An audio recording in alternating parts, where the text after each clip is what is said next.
औज़ु बिल्लाहि मिनश्शैतानिर्रजीम बिस्मिल्लाहिर्रहमानिर्रहीम रब्बिश्रह ली सदरी व यस्सिर ली अमरी वहलुल उक़दतम मिन लिसानी यफ़क़हू क़ौली। आज हमने जिस सूरत के ऊपर बात करनी है सूरह फ़ातिहा के बाद, वो है सूरह फ़लक। सूरह फ़लक के अंदर हम बहुत ऐसी चीज़ें देखेंगे जो कि हमारी रोज़मर्रा की ज़िंदगी में हम देखते हैं, लेकिन हम अवॉइड करते हैं। हम कुरान पाक को जैसे उसको समझने का हक़ है, जैसे हमें इसको समझना चाहिए, हम नहीं करते। तो अल्लाह हमें हिदायत दे। अल्लाह मुझे एक ऐसा ज़रिया बनाए जिससे आप मुस्तफ़ीद हों, और ऐसी बहुत सारी चीज़ें जो कि मैं नहीं जानती थी। मैंने लाइल्मी में अपनी कह लेंगे आधी ज़िंदगी गुजारी है, तो मेरी आगे की जो आधी ज़िंदगी है उसमें मैं चाहती हूँ कि मैं जो चीज़ें सीख रही हूँ और जिन चीज़ों पर मुझे अफसोस होता है कि काश मुझे पहले पता होती, वो ज़रूर आए। तो हम सूरह फ़लक से स्टार्ट करते हैं। कुल आऊज़ु बिरब्बिल फ़लक, कह दीजिए मैं सुबह के रब की पनाह में आता हूँ। मिन शर्रि मा खलक, हर उस चीज़ के शर से जो उसने पैदा की। वमिन शर्रि गासिकिन इज़ा वक़ब, और अंधेरी रात के शर से जब वो छा जाए। वमिन शर्रि नफ़्फ़ासाति फ़िल उक़द, और गिरोह में फूंके मारने वाले और वालियों के शर से। वमिन शर्रि हासिदिन इज़ा हसद, और हसद करने वाले के शर से जब वो हसद करे। इस सूरत के बारे में हम बात करेंगे। जो पहला वर्ड है कुल, यानी कि कहो, ये वो लफ्ज़ है जो कि तबलीग रिसालत के लिए नबी करीम अलैहिस्सलाम पर वही की सूरत में नाजिल किया गया। लेकिन यहाँ पर ये वर्ड जो है ये तमाम मोमिनों के लिए है कि कहो। दूसरा वर्ड जो है आउज़, पनाह मांगना। मैं पनाह मांगता हूँ। देखें, हम सब पनाह मांगते हैं, हर इंसान पनाह मांगता है, और आज से नहीं, जब से इंसान तख्लीक हुआ है वो पनाह मांगता है। अब पनाह किस चीज़ से मांगी जाती है?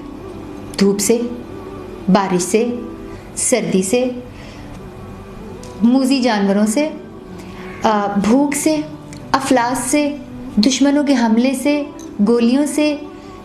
पनाह मांगने का मतलब है किसी ऐसी चीज़ की या किसी ऐसी हस्ती की हिफाजत में आ जाना कि जिस पर आपको भरोसा हो कि ये मुझे बचा लेगा।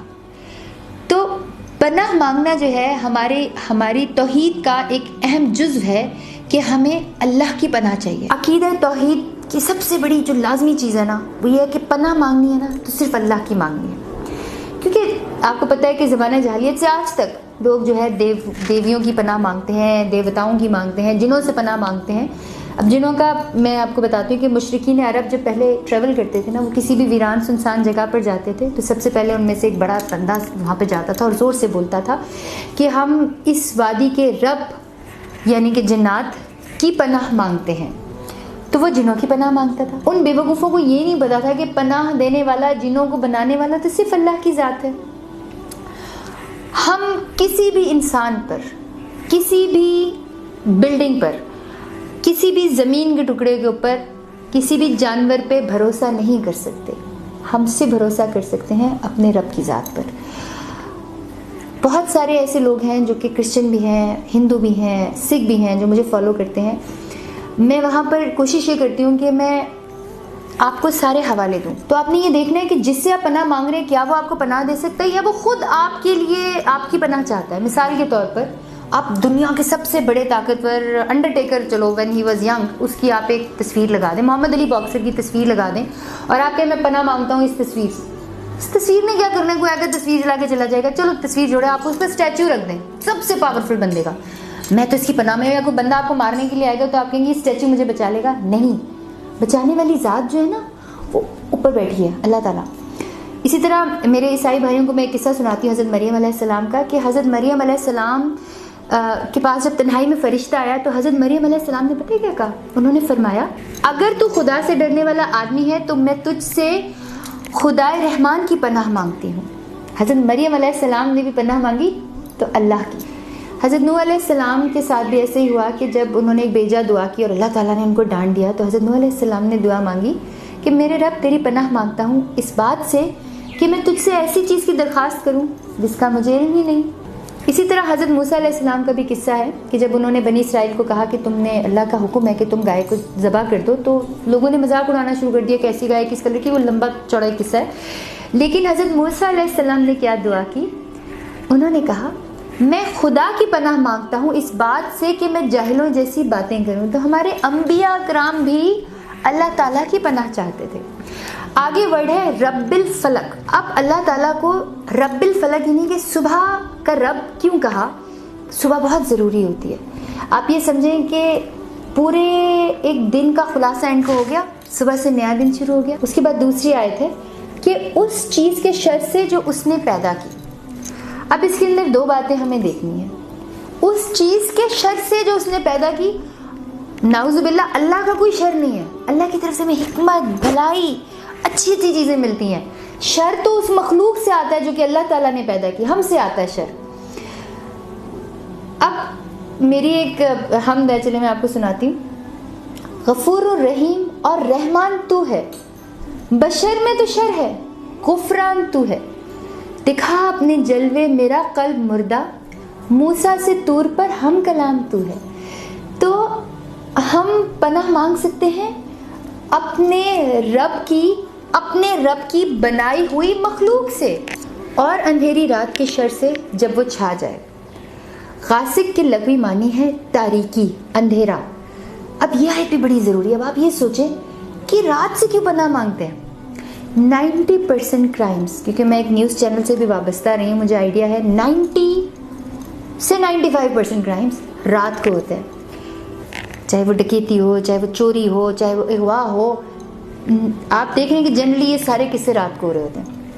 मूजी जानवर भी जो है ना, स्नेक से लेकर लायन से लेकर किसी भी आप चीज़ को देख लें, क्रोकोडाइल्स को देख लें, वो रात को शिकार करेंगे। रात के अंदर प्रॉब्लम है और हम अपने बच्चों को बजाय कि इस प्रॉब्लम से आगाह करें, हम उनको अप्रिशिएट करते हैं। सारी सारी रात आपके बच्चे जाग जाग के टीवी देखते हैं या सोशल मीडिया देखते हैं, चलो पढ़ाई करते हैं, रात को क्यों? मुझे याद है मेरी नानी, अल्लाह उनको बख्शे, वो कहा करती थी कि हम नेचर है ना, तो रात को सब सो जाते हैं, कीड़े मकोड़े, दरख्त, आसमान, ज़मीन सब सो जाती है, तो रात सोने के लिए रखें। ये बहुत गलत आदत है। ये बिल्कुल हमारे दीन से उलट आदत है कि रात को जाग कर क्रिएटिविटी आती है, ऐसी ऐसी थॉट्स आती है जो दिन को नहीं आती। कुछ भी नहीं आता। रात को जाकर सिर्फ आप अपना एक नेचुरल अपनी बॉडी का मैकेनिज्म ख़राब कर रहे होते हैं, आप अल्लाह के हुक्म की नाफरमानी कर रहे होते हैं। हमारे नबी करीम अलैहिस्सलाम की हदीस है, आप सल्लल्लाहु अलैहि वसल्लम फरमाते हैं, जब सूरज गरूब हो जाए तो शयातीन हर तरफ फैल जाते हैं, लिहाजा अपने बच्चों को घरों में समेट लो और अपने जानवरों को बांध रखो जब तक कि रात की तारीकी ख़त्म ना हो जाए। और यहाँ पर तो अपने बच्चों को रात को बाहर निकाल देते हैं, पार्टियाँ करो। मुझे याद है लास्ट मेरी किसी दोस्त से बात हो रही थी, मैं मिडनाइट पे लॉन्ग ड्राइव पे जाती हूँ। This is a fashion for us कि हम रात को जागें। और ये फैशन जो है ना, ये हम क्या कहूँगी कि तरक्की पजीर ममालिक में ही ज़्यादा है। मैंने गोरों को देखा है, 5 बजे उनके मॉल्स वगैरह सारा कुछ बंद हो जाता है, 8 या 9 बजे वो सो जाते हैं और सुबह उनका दिन शुरू होता है। अफसोस की बात यह है कि हमारी सारी इस्लाम की जो चीज़ें हैं वो हम वेस्ट प्रैक्टिस कर रहे हैं और हम ऐसे ही बैठे हुए हैं, इसीलिए हम नीचे से नीचे जाते जा रहे हैं। उसके बाद नफासात जो वर्ड है वो जमा है नफासा की। नफासा का मतलब होता है बहुत ज़्यादा फूंके मारने वाले मर्द या औरत। लोगों ने तावीज़ करा करा के लोगों के बच्चे मार दिए हैं। उनको डर नहीं लगता जादू टूने से। वो कहते हैं जी हम तो बड़े जायज़ करा रहे हैं, जादू जायज़ हो ही नहीं सकता। कुरान पाक के अंदर अल्लाह ताला ने हज़रत सुलेमान अलैहिस्सलाम का जो किस्सा है उसको बताया कि सुलेमान ने कुफर नहीं किया बल्कि शयातीन ने कुफर किया। वो लोगों को जादू सिखाते थे तो जादू कुफर हो गया। हमारे यहाँ जादू फलाने ने किया, इसके बच्चे मार दो, खुदा का वास्ता है आप। और ये औरतों के अंदर ज़्यादा है, मैंने मर्दों के अंदर नहीं देखा। एक औरत को मैं ये बता दूं कि ये ज़िंदगी बड़ी छोटी सी है, 70 साल 75 साल, चलो 90 साल, चलो 100 साल जी लिया तुमने। उसके बाद जिस औरत का बच्चा तुमने मार दिया जादू से, वो अपने बच्चे के साथ जन्नत के अंदर अपने सब्र का इनाम पाकर फिर रही होगी, और तुम और तुम्हारे साथ वो सारे साथी जो इस गुनाह में तुम्हारे हिस्से में थे वो जहन्नम की आग में जल रहे होंगे। डरो, खुदा के वास्ते डरो, अपने अंजाम से डरो, किसी के अंजाम से तुम्हें कौन डराएगा। उसके बाद जो आखिरी आयत है उसमें अल्लाह ताला कहते हैं और हसद करने वाले के शर से जब वो हसद करे। हसद की डेफिनेशन भी समझना बहुत ज़रूरी है। हसद की तारीफ में ये बात नहीं आती है कि राबी की पेंटिंग और कैलीग्राफी बहुत खूबसूरत है, अल्लाह के फजल से मैं भी ऐसे कर लूँ। फलाने का घर बड़ा खूबसूरत है, माशाल्लाह अल्लाह अब तू तो बड़ा करम वाला है, मुझे भी ऐसा घर दे दे। ये रश्क होता है। हसद की जो तारीफ़ है वो ये है कि अपने दिल की आग बुझाने के लिए आप कॉल या अमल से कोई ऐसा कदम उठाओ जिससे उस इंसान की उस बात को या उस इंसान को तकलीफ़ पहुंचे जो आपको अच्छी लग रही है। तो बाकी तो रश करना चाहिए। मैं रश करती हूँ जब मुझे कोई मालूमात आती हैं और वो तफसीर वगैरह मेरे सामने पढ़ती हैं और सुनाती हैं, तो मैं इतना रश कर लेती हूँ कि मुझे तो अभी साल ही हुआ है ये सब कुछ सीखते हुए, काश मैं इनकी तरह पढ़ लूँ। ये रश होता है। हसद ये होता है, ये क्यों सिखा रही है, इनका तो फलाना फ़िरका है, इनकी तो मैं ऐसी की तैसी कर दूँ। खुदा का वास्ता है अपने दीन को समझें। ये समझें अल्लाह ताला हमसे क्या चाहते हैं। ये समझें जो हम पे मुश्किलात आ रही हैं वो क्यों आ रही हैं। ये समझें कि इन मुश्किलात से निकलने का हमारे पास क्या ज़रिया है, और वो ज़रिया खुदा की कसम सिर्फ़ एक है कि कुरान पाक को फॉलो करें और हदीस को फॉलो करें। पिछले दिनों एक भाई ने कह दिया कि हदीस को फॉलो नहीं करना, सिर्फ कुरान पाक को फॉलो करना है, तो मुझे बहुत दुख हुआ।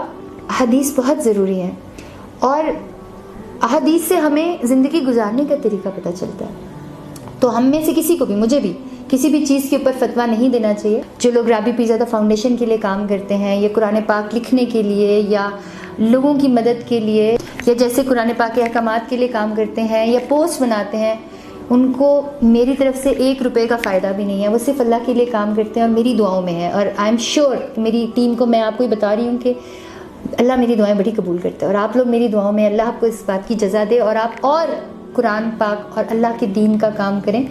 और आप लोग मेरे साथ ऐसे दे सकते हैं कि अच्छी बातें जो आपके दिल को लगे ना कि ये पोर्शन अच्छा है, ये जादू वाली बात अच्छा है, फ़लानी औरत के दिल में जादू की बात आ रही है, क्या पता वो इसको देख के ठीक हो जाए, तो उसको शेयर ज़रूर करें। जज़ाकल्लाह खैर। अल्लाह हाफ़िज़।